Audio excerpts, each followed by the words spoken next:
The partnership between the United States and India, it was supposed to be one of the defining relationships of this century. But right now, it is under an incredible amount of strain.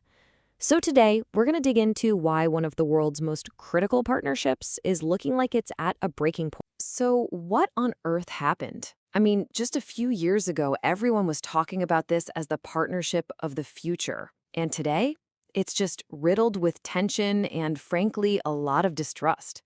We really have to unpack how we got here. And let's be really clear here. This isn't just some minor disagreement or a little diplomatic spat. No. Experts are pretty much all in agreement that this is one of the most serious downturns in the U.S.-India relationship in recent memory. It is seriously testing the very foundations of this partnership. Right. So the modern U.S.-India relationship, it was built on this idea of shared values, shared strategic interests.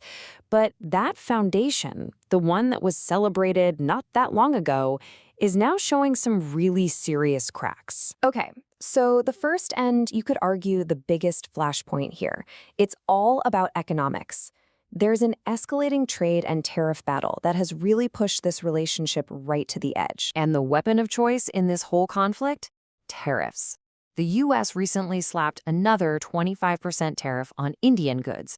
That brings the total reciprocal tariff to a staggering 50%. This was not a warning shot, okay? This was a direct economic hit. So what's the official story here? Well, the U.S. says these tariffs are a direct result of India buying Russian oil, claiming it just undermines all the Western sanctions. But India's response has been incredibly sharp.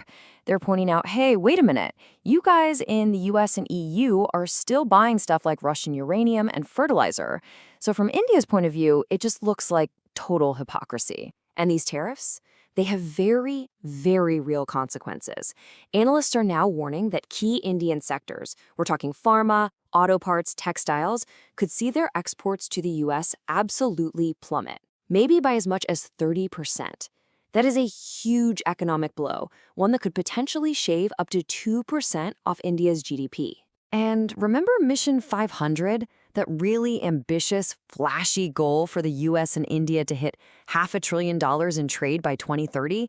Well, that mission is, for all intents and purposes, aborted. Negotiations for a big trade deal have completely fallen apart, and it seems to be because of miscommunication and, of course, that sudden US tariff hike. So, as you can imagine, a fight this big over money and trade, it has poisoned the well. The conflict has moved way beyond just policy. We're now seeing a real breakdown in diplomacy and, maybe more importantly, in personal trust. Trust doesn't just vanish overnight. It erodes. And you can see it happen here in stages. It really started with the souring of that once close relationship between Prime Minister Modi and President Trump. Then, things got even worse when Trump started making moves toward India's biggest rival, Pakistan, even offering to mediate between them. India publicly shot that down, flat out contradicting Trump's claims. So the end result? Mutual trust is basically gone, and it's been replaced by this really cynical, transactional view on both sides. And this tension has also become deeply personal, hitting a raw nerve. The deportation of over 100 Indian nationals on a military plane, reportedly in handcuffs, sparked absolute outrage in India. Opposition leaders didn't mince words, immediately calling the treatment just that, inhumane and unacceptable. The language coming from the U.S. side has been just as harsh. We've seen senior officials publicly accuse India of, quote, cheating on immigration and protectionist trade behavior.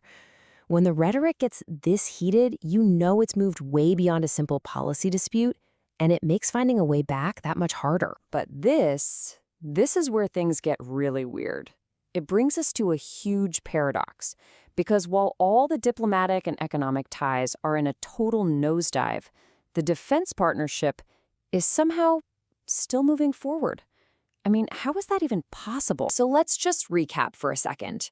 You've got a trade war going on, this huge fight over Russian oil, U.S. moves toward Pakistan, public name-calling, immigration clashes.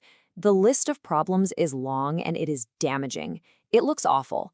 And yet, at the exact same time, the two countries signed a brand new 10-year defense partnership